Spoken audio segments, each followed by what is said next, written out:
भक्त श्री वारमुखी जी महाराज की जय हो। भक्त श्री वारमुखी जी की कथा। गणिका थी श्री वारमुखी जी। लोक और वेद दोनों से गर्हित था उनका कर्म। परंतु प्रभु की कृपा कब किस पर हो जाए, कब किस जन्म का पुण्य उदय हो जाए, यह पता नहीं होता। श्री वारमुखी जी भी यह नहीं जानती थी कि आज मेरे किस सौभाग्य का उदय हुआ है। एक वैश्या के द्वार पर साधु, कहीं ऐसा न हो कि मेरा परिचय पाकर महात्मा लोग चले जाए। एक वैश्या के द्वार पर साधु, कहीं ऐसा न हो कि मेरा परिचय पाकर महात्मा लोग चले जाएं। दक्षिण देश की उस गणिका ने नगर से लौटकर देखा कि उसके द्वार के सम्मुख पीपल के पेड़ के नीचे के चबूतरे पर वैष्णव संतों ने आसन कर रखा है। धुनी जल रही है। छत्ता गाड़कर उसके नीचे ठाकुर जी का सिंहासन लगा दिया गया है। साधुओं ने कोई चंदन घिस रहा है, साधुओं में कोई चंदन घिस रहा है, कोई पार्षद पूजा पात्र मल रहा है और कोई तिलक कर रहा है। वेश्या ने सोचा कि मैं इनका आतिथ्य करने योग्य तो हूँ ही नहीं, मेरा अन्न भला साधु कैसे ग्रहण करेंगे। वह भीतर गई। एक चांदी की थाली में जितनी स्वर्ण मुद्राएं आ सकी उसने लाकर ठाकुर जी के सामने थोड़ी दूरी पर रख दिया। मैया, तू कौन है? एक साधु ने पूछा। इतना द्रव्य श्रद्धा से अनजान स्त्री का निवेदन करना कम आश्चर्यजनक नहीं था। आप और चाहे जो पूछे, परंतु मेरा परिचय ना पूछे। उसने मुख नीचा करके प्रार्थना की। साधु से भय की क्या बात है? महात्मा ने आग्रह किया। मैं महानीच हूँ, मेरे पापों का कोई हिसाब नहीं। संभवतः मुझे देखकर नरक के जीव भी घृणा करेंगे। पाप ही मेरा जीवन है, शरीर को बेचकर मेरी जीविका चलती है। रोते हुए उसने कहा, ले जा अपना थाल।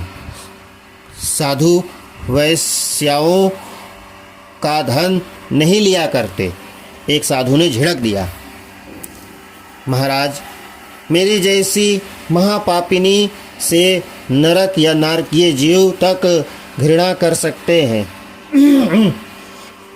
किंतु गंगा गोदावरी आदि पुण्यतोया नदियाँ तो घृणा नहीं करती। मैं नित्य गोदा माता की पवित्र धारा में डुबकी लगाती हूँ। उन्होंने कभी मेरा तिरस्कार नहीं किया। सुना है कि साधु गंगा गोदावरी आदि नदियों से भी अधिक पवित्र होते हैं। संत तो सुरसरी को भी पवित्र कर देते हैं। आप यदि मुझसे घृणा करेंगे तो फिर कौन पतितों का उद्धार करेगा? मेरा दुर्भाग्य। उसने अत्यंत दुखित होकर थाल उठा लिया। मैया, श्री रंगनाथ के लिए मुकुट बनवा दे। मंडली में जो सबसे वृद्ध थे उन्होंने कहा। गणिका की भक्ति भरी वाणी ने उन्हें द्रवित कर दिया था। जिसकी भेंट संत नहीं लेते उसकी रंगनाथ तो क्या लेंगे। साधु तो भगवान से भी अधिक दयालु होते हैं। वे तो उन सर्वेश्वर भगवान से भी अधिक पतितों पर कृपा करते हैं। जिसका तिरस्कार साधुओं ने ही कर दिया, उसके लिए भगवान से क्या आशा रही। वह रोती हुई जा रही थी। मैया, उपहार न लेना होता तो मुकुट बनवाने का आदेश न देता। वृद्ध साधु ने स्पष्ट समझाया।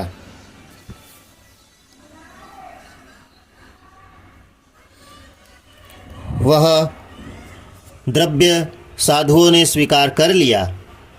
3 लाख रुपयों से वेश्या ने एक सुंदर रत्न जटित मुकुट बनवाया और उसे लेकर वह श्रीरंग पहुंची। मैं अपवित्र हूँ, मेरा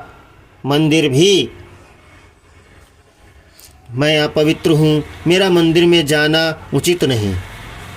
आप मुकुट भगवान को चढ़ा दें। भला श्री रंगनाथ के पुजारी जी यह वेश्या का आग्रह कैसे मान ले? उन्हें तो स्वप्न में भगवान ने स्पष्ट आदेश दिया था कि वे उसी वेश्या के हाथ से मुकुट धारण करेंगे। उन्हें तो स्वप्न में भगवान ने स्पष्ट आदेश दिया था कि वे उसी वेश्या के हाथ से मुकुट धारण करेंगे। विवश होकर वह मुकुट लेकर गई। दोनों हाथों में मुकुट उठाकर नृत्य करते हुए वह आगे बढ़ी।